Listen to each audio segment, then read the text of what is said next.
Hello and happy Disability History Month. For those of you who don't know what that is, it's a month where we celebrate the achievements of disabled people far and wide. My name's Shani, and Disability History Month matters to me because I was born with a health condition and I have brittle bones and a short stature. It makes life way more interesting. Now, I've written a book called No Horn Unicorn, which I'd like to read to you today.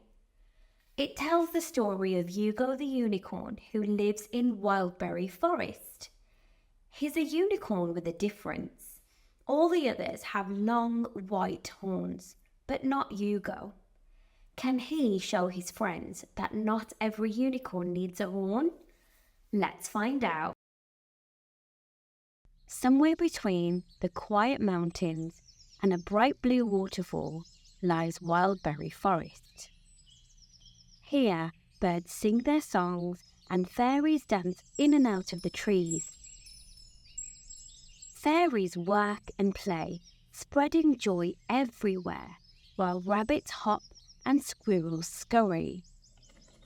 Butterflies flutter in bright colours and deer peacefully munch on the grass. It's such a beautiful place to live. Wildberry Forest is also home to Hugo the unicorn, just one of the unique and special animals living with a herd of other unicorns. Hugo's closest friends are Uni, Una, Ulix and Yushi.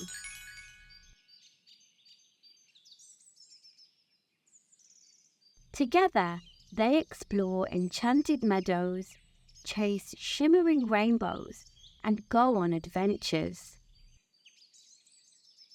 Hugo looks a bit different from other unicorns because he doesn't have a horn. Sometimes his friends aren't very kind about it. At a gathering near the bright blue waterfall, all the unicorns were using their long, white, glowing horns to create a beautiful rainbow. Hugo tried to create a rainbow, just like the other unicorns, by leaning his head into the waterfall. "You can't do it like that," Ulix smirked. "You can't make rainbows without a horn," Uni said. "I have made a rainbow," Hugo thought. "It's just a different kind of rainbow." When it was time to gather berries from the tall bushes, all the unicorns were using their horns to reach them. Hugo approached the bushes with excitement. He loved juicy berries. Hugo tried to get the berries like his friends. He rustled the branches with his hooves, but the other unicorns shook their heads. "You can't do it like that," Una said. "Without a horn, you can't reach the berries," Yushi said.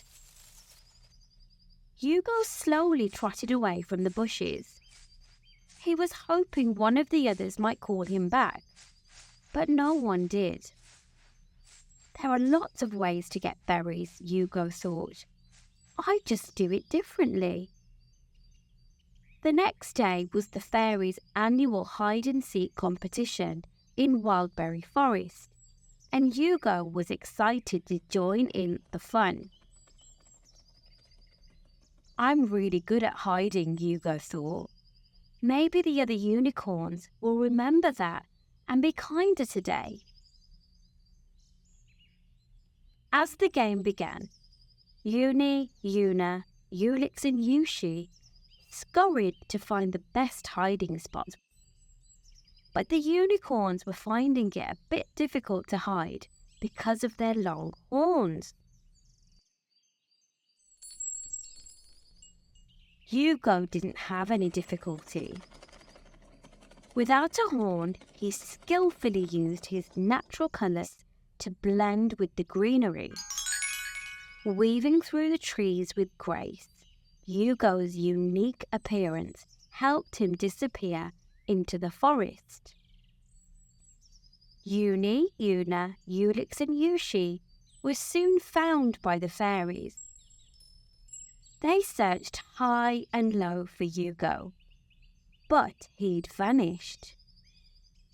Where could Hugo be? Ulix wondered. Little did they know, Hugo was right in front of them, cleverly hidden in the green leaves and branches. The day grew longer, and still nobody had found Hugo. The fairies' annual hide-and-seek competition had never gone on this long before. Uni called out, "Hugo, you can't hide forever!" But Hugo was having great fun, hiding among the forest greenery and changing his hiding place as it was getting darker. Hugo was determined to win the competition. The clever unicorn wanted to prove to his friends that just because he was born without a horn, it didn't mean he couldn't do things or be good at things. Hugo was going to stay hidden for as long as possible. They'd jump out when the other unicorns weren't expecting it. Night fell, and Uni, Una, Ulix and Yushi were really worried about Hugo. They hadn't seen him since they were unkind the day before, and they missed their friend. They also felt guilty. "We need to search for Hugo together," Una said. "When we find Hugo, we can make things right," Yushi replied. Uni nodded. "I'm sorry for what we said." Off they went, searching high and low in the forest, shouting, "Hugo! Hugo!" "Do you remember how kind Hugo was when he helped to decorate the fairies' houses with flowers?" Uni said. "He's so creative." "And wasn't Hugo funny when he ate a dandelion and ended up with a fluffy yellow beard?" Ulix said. Una nodded. "I'll never forget when Hugo showed us how to build a secret hideout in the ancient tree. It became our special place for storytelling and dreams." Yushi added, "Remember when he organised the forest concert? Hugo brought everyone together in Wildberry Forest. It was the best night." They called Hugo's name for what felt like hours. "Let's stop for a rest," Ulix said, as they reached the tall berry bushes.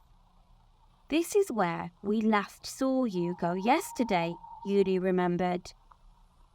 Uni, Una, Ulix and Yushi were feeling tired. "We need a plan," Yushi said. "Let's ask our other forest friends to help us search for Hugo," Eunice suggested. Suddenly, there was a rustling nearby. The unicorns stopped talking for a moment. They heard a strange sound in the air, which sent shivers down the spines of Hugo's unicorn friends. Their eyes widened with alarm. Ulix, with trembling hooves, whispered, "What was that?" Uni decided to be brave and took the lead. She was determined to discover the source of the mysterious sound. "Follow me," she whispered. With a careful trot, Uni followed the faint noise deeper into the forest. The others trotted behind her. As they approached a cluster of tall berry bushes, the sound got louder and louder. Una, Ulix, and Yushi nudged Uni forward. "It sounds like Hugo," Uni said. "I think he's in trouble." Hugo was in trouble. While he was waiting to jump out on the others, one of his legs got caught in the cracks in the rocks. Yuna, you pull Hugo from the back, Uni said. Ulix and I will push him from the front. They pushed and they pulled until Hugo was free. Oh, thank you, Hugo said. I've been hiding for hours, and I was so hungry I didn't see where I was stepping. We're so glad we found you, Uni said. We're sorry for what we said earlier, Una said. We shouldn't have treated you differently just because you don't have a horn, Yushi added. Uni nodded. You're great just the way you are. And you're the best player at hide and seek, said Ulix. We can't do that. I find it really easy.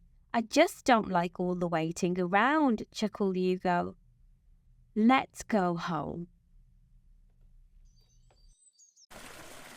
Hugo forgave the other unicorns, and the warmth of their friendship filled his heart. They learned that being themselves made their friendship even better. It didn't matter if they had horns or not.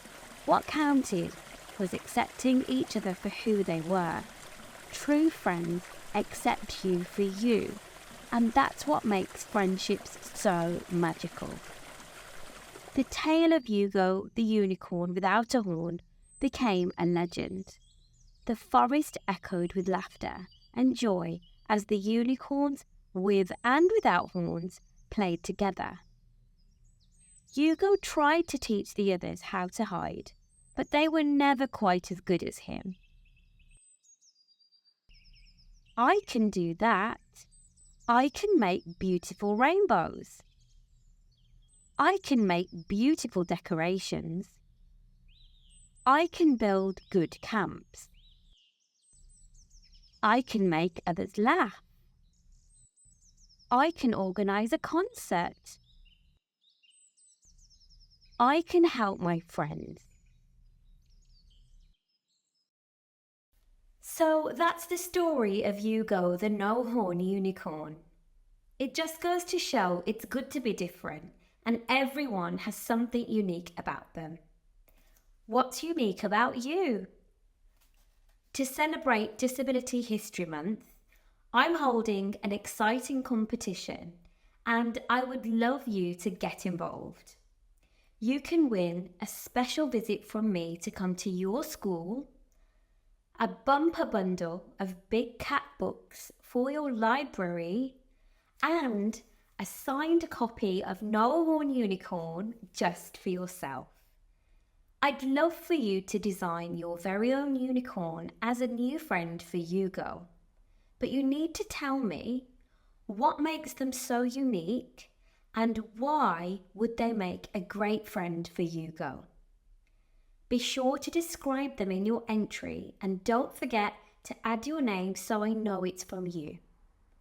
Ask your teacher, parent or caregiver to go to shanidanda.com/competition to download the entry template and upload your finished pictures. You can also send your entry in an alternative format that's accessible for you. The closing date is Thursday the 12th of December. I can't wait to see your unicorn friends. Bye for now!